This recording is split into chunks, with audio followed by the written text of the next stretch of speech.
Shalom, shalom, shalom, family. I am concluding the Times and Seasons series that we started last week. I'm super excited to round up because the Lord has laid in my heart another series that we're going to begin next week. But I want us to conclude this. How do you enter a season? How do you exit a season? I think I'm going to try to round up everything in this video, so that by next week, by the grace of God, we are going to be going into a new series, which I'm going to unveil next week. So in terms of entering new seasons and exiting new seasons, I think in the previous videos, I gave a lot of examples. I shared a lot of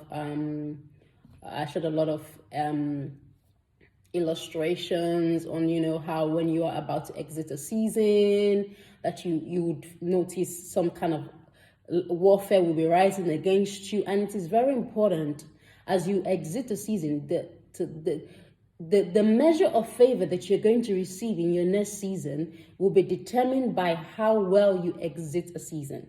Okay, so let's say you are exiting a season. Maybe you are moving from one church to another, one job to another, one organization to another, one country to another. Because how you exit the season, the level of wisdom that you apply and humility is going to determine the amount of favor that you're going to receive in your new position, your new organization, or your new location. So it's very important that when you're exiting a season, when you're leaving a season, understand that the enemy will try to fight you. He'll bring spiritual warfare. People that were maybe blessing you and loving you will begin to act strange. But you have to understand the dynamics of spiritual warfare and be at peace and ensure that you exit the season with as much peace and humility as you can. When you enter a new season, I share that when you first enter a new season, everything is beautiful. Everything is, just like when a woman first gets pregnant, the first few weeks when she finds out she's pregnant, she's excited, she's glowing. When it's about 9 months and she's about to deliver, she's like, just listen, get this baby out of my stomach, right? Because she's over that season. That season is ended. She wants to exit that season. So she's just like, get it out. Not that she's not excited anymore, but she knows that it's not a different season. I want to meet this baby in person. So that's how seasons are. So I also shared in the previous video, what if God has been trying to teach you character building lessons or teach you certain dynamics of life and you are not learning, you're refusing to learn. What is he going to do? Because let's know this, that God is more interested in the process than in the destination. God is more interested in process, the process that he takes you through, the process of cleansing is much interested in process than what? Than in your destination. So if God is trying to teach you a lesson you keep, maybe, okay, let's say he's trying to teach you a lesson of humility. And he's taking you through different seasons and you're still not picking it up. Or he's trying to, I have a prime example that I'm going to use for this teaching in the Bible, and that is Jacob. God was trying to teach Jacob how not to cheat others, how not to be a supplanter, how not to be deceitful. Jacob was like this. Jacob was anointed, right? So we see Jacob there in the book of Genesis 25, verses 23. When the Lord blessed Isaac and Rebekah with the twins, he said to Rebekah actually, he said, 2 nations are in your womb, and 2 peoples from within you will be separated. One people will be stronger than the other, and the older will serve the younger. The prophecy, Jacob's destiny was already that he was going to be more greater than his brother, than his elder brother, Esau. That was how God ordained it. Jacob was already favored. His destiny was defined. His destiny was clear from the womb, that he was going to be, his brother would serve him. He was going to be greater than his brother, even though he was going to be the younger one. So this prophecy was clear, but Jacob came out of the womb and Jacob was a supplanter. He was a deceitful person. He loved the Lord, but Jacob's character was like this, because if Jacob tells you that it's raining outside, you need to go and double check, because it could be sunny. That was just the kind of character that he had. And God, before God could make him into the father of nations, hey, Jesus, God had to purge this character, this supplanting character out of his person. And that was a very long process. Okay? I was asking the Lord, like, what example should I use to really drive the point home today? And Jacob is a perfect one.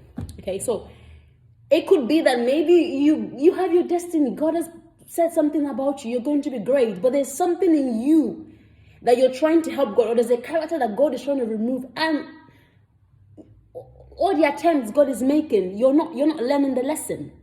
It's not driving home. So God will likely take you through a lot of process to get you to where he needs you to get to. We start from the Jacob in the womb that had this great prophecy that his brother was going to serve him, that he was going to be greater than his brother. We start with this wonderful prophecy. The mother knows this, so the mother decides to keep an eye on the two of them and kind of really keep an eye. Her bond with Jacob was obviously stronger than what she had with Esau. And Esau's bond with his father was actually stronger. I believe that Isaac's bond with Esau was stronger than what he had with Jacob. Was more like a mommy's boy, always with the mom, cooking at home. Esau was like a hunter, kind of like a go-getter, like out in the bush hunting. And, he got along with his dad a lot because of their two personalities, which is perfectly okay.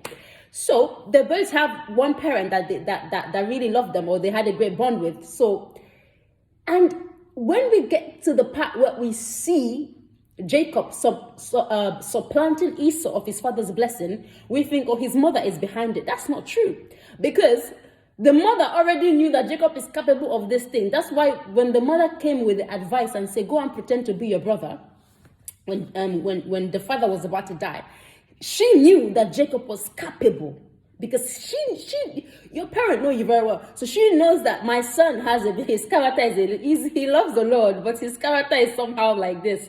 So what did she do? She told him to pretend to be Esau.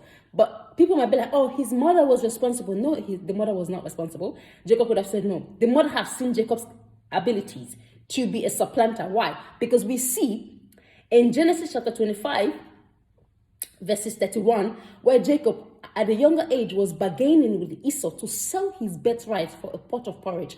Now the mother was not involved. The mother did not send him. So the mother must have seen his character growing up and say, this guy, his ways are like this. So I can help him. I can help him to get the blessing. So Jacob asks Esau to sell his birthright in Genesis 25, verse 31. It says, Jacob replied, Esau came back home. He was hungry. Jacob was cooking. He was a lovely cook. And he said, oh, brother, give me some food. And Jacob was like, how can I capitalize on this? He said, actually, why don't you send me your birthright and I'll give you a pot of porridge. Now think about it. That nobody influenced him. That was his character. That was part of his character that God needed to purge before God could bless him. And that's why God changed his name from Jacob to Israel, because he was a supplanter. He was a beautiful man of God. He was a child of covenant. He was a descendant of Abraham, but he had a character problem. He was a supplanter. He deceived. His character was shady, a little bit like this. So before God could make him the father of nations that he became, God needed to purge Jacob. So he takes his brother's birthright. God did not send him. No angel told him to do that. Then when the time for the real blessing came, the mother was like, I saw what you did there a few years ago. Now let me help you. Let's do the grand master plan. Pretend to be your brother, because your father is about to die and you need to get the blessing. Jacob was like, oh no, I don't want to bring a curse upon myself. The mother was like, don't worry, the curse will be upon her. Jacob knew what he was doing. He knew that the mother would take the curse. So Jacob was really, he was a bit of a manipulator. Let's be completely honest. He was a bit of a manipulator. So he manipulated his mother. The mother said, don't worry, the curse will be upon her. Jacob was like, yeah, I'm ready, I'm game. Jacob cooks, he pretends to be his brother, he gets the blessing. So this character, God knew where he was taking Jacob. So this character in Jacob needed to be purged out. And him staying at home, being mommy's pet, was not going to, the character would not be purged. So what did God do? He then gets into trouble. God orchestrates, he goes to Laban, his mother's brother. And this is where how did God decide to really purge this character flaw in Jacob. God uses Laban, who is a master manipulator, a master deceiver, a master cheater, a master supplanter, to deal with Jacob.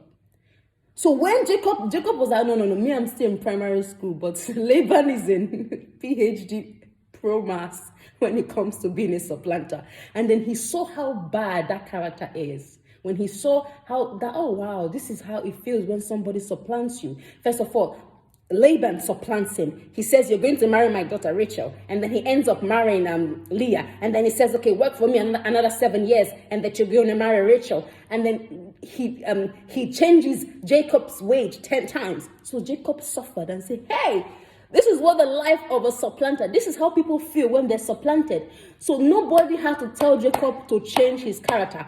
God used the circumstances around his life to purge that character out of him, because God knew that he was a man of destiny and he could not enter the destiny that God had for him with the character of a supplanter. So when Laban finished dealing with Jacob, nobody told Jacob, this character in me, this character flaw, I don't want it. Lord, take it away. So Jacob, obviously, through processing, that's why I call process. God processed him. He saw the character flaws that I don't want to be this person that Laban is. And I was this person because I cheated my brother. I was, because you see, when Jacob goes to meet Esau later down in the Bible, he's a changed man. He's so humble. He's like on his knees. He's begging his brother. Because what? He's changed. God has used circumstances. God has used difficulties.